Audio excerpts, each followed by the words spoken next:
Whoa. Have y'all watched The Perfect Neighbor on Netflix? It's a true crime documentary that raises questions about how far self defense laws can go.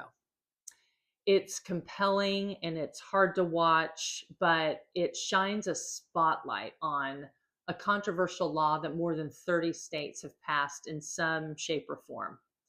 They're called stand your ground laws.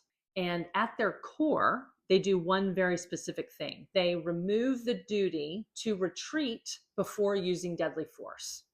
Meaning, if you're somewhere you're legally allowed to be and you reasonably believe your life is in danger, you may be allowed to use deadly force without first trying to walk away. And you don't have to be at your house either. You could be at a public park or a store or wherever. The no duty to retreat thing is a huge shift because traditionally these types of laws have said if you can safely retreat, you should. And stand your ground flips that. And here's the real kicker to these laws. The law doesn't just ask, were you afraid? It asks, was your fear reasonable?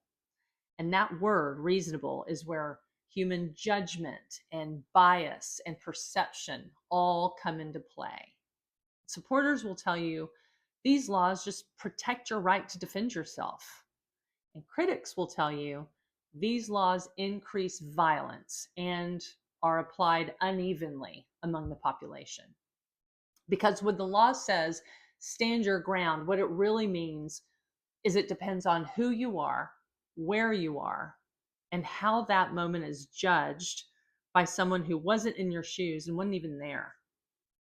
And these laws are controversial to say the least because research has found that these laws have increased. Well, I should say that since these laws have been passed, homicide rates have increased by about 8 to 11% nationwide. That equates to more than 700 additional gun deaths every year.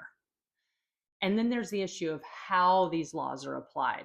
Studies analyzing FBI data have found that when a white shooter kills a black victim, the killing is ruled justified far more often, as in 4 times more often than when the situation is reversed.